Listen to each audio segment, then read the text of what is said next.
প্রদীপের মতো, তবে খাওয়া যায়। ভাতৃদ্বিতীয়ার বাজারে হিট এই মিষ্টি। মিষ্টি দোকানের শোকেসে থরে থরে সাজানো রয়েছে প্রদীপ, তবে তাতে তেল নয়, মধু ভরা। এই প্রদীপ জ্বালানোর জন্য নয়, খাওয়ার জন্য। দীপাবলির পর ভাতৃদ্বিতীয়া। বাংলা তথা সারা ভারত জুড়ে ভাই বোনের এই পবিত্র বন্ধনের উৎসব ঘরে ঘরে পালিত হয়। মিষ্টি ছাড়া কোনো উৎসবের স্বাদ যেন পরিপূর্ণ হয় না। তাই ভাতৃদ্বিতীয়ার মিষ্টির দোকানে বিভিন্ন ধরনের মিষ্টি তৈরির ধুম লাগে। তবে এবছর ভাইফোঁটা বা ভাতৃদ্বিতীয়ার বাজারে নানান ধরনের মিষ্টির মধ্যে অন্যতম হিট অবিকল প্রদীপের মতো দেখতে মিষ্টি। প্রদীপের সাইজে মিষ্টি।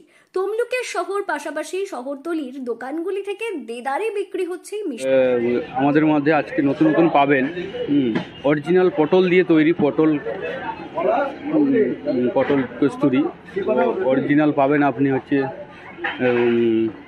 আরও কাজু বাদাম দিয়ে তৈরি কাজু মিল্কোজ পাবেন, কাজু বরফি পাবেন অরিজিনাল। প্রদীপ মাঙ্গলিক অর্থে ব্যবহৃত হয় বিভিন্ন অনুষ্ঠানে। প্রদীপ ছাড়া অনুষ্ঠান বা উৎসব ভাবতেই পারে না সাধারণ মানুষ।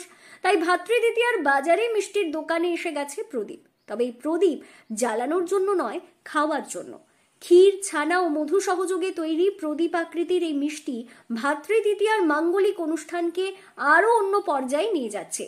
রাত পোহালেই ভাইফোঁটা, তার আগে এদিন মিষ্টির দোকানে দোকানে প্রদীপ মিষ্টির বিক্রি শুরু হয়েছে। এমনকি রসগোল্লা, পান্তুয়া বা চমচমের পাশাপাশি বিভিন্ন ফলের আকৃতির মিষ্টি ও প্রদীপ মিষ্টি ভাইফোঁটার বাজারকে জমজমাট করেছে। নতুন নতুন আইটেম 300 মতন আসছে। আমরা নাম সিলেক্ট হচ্ছে, পরপর একটা করে আইটেম মিষ্টিটা দিচ্ছে নাম এই মুহূর্তে। তবে ভাইফোঁটার বাজারে খুবই ভালো।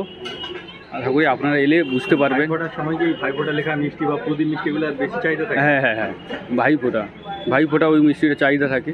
প্রদীপ মিষ্টি যেটা সেটা তমলুকের একটি স্বনামধন্য মিষ্টি প্রস্তুতকারক ও বিক্রয় কেন্দ্রের সুকুমার সামন্ত জানান, প্রতি বছর ভাতৃদ্বিতীয়া বা দীপাবলির সময় অন্যান্য মিষ্টির পাশাপাশি চাহিদা থাকে নানান ধরনের মিষ্টির।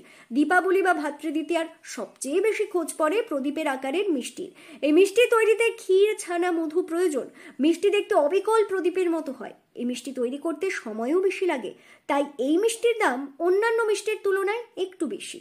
মিষ্টির দোকানগুলিতে প্রতি পিস 10 টাকা থেকে 15 টাকা দামে বিক্রি হচ্ছে প্রদীপ মিষ্টি। ভাতৃদ্বিতীয়ার বাজারে এই মিষ্টি বেশিরভাগ মানুষের পছন্দের। ভাইফোঁটার বা ভাতৃদ্বিতীয়ার জন্য মিষ্টি কিনতে আসা এক মহিলা জানান, রসগোল্লা, ক্ষীরমালাই বা অন্যান্য মিষ্টির পাশাপাশি মিষ্টির দোকানে থেকে প্রদীপ মিষ্টি কেনা হয়েছে। প্রদীপ উৎসব অনুষ্ঠানে মঙ্গল অর্থে ব্যবহৃত হয়। ভাতৃদ্বিতীয়া একটি মাঙ্গলিক ও পবিত্র অনুষ্ঠান। সেখানে অন্যান্য মিষ্টির পাশাপাশি প্রদীপ মিষ্টি অন্য অর্থ বহন করে। দাদা বা ভাইয়ের মঙ্গলের জন্য ভাইফোঁটায় প্রদীপ জ্বালানো হয়। প্লেটে নানান ধরনের মিষ্টি প্রদীপ মিষ্টি এই পবিত্র অনুষ্ঠানকে ঐতিহ্যমণ্ডিত করে তোলে। ফলে বিভিন্ন মিষ্টি দোকানে প্রদীপ মিষ্টির চাহিদা তুঙ্গে। পূর্ব মেদিনীপুর জেলার তমলুক থেকে সৈকত শের রিপোর্ট, লোকাল 18 বাংলা।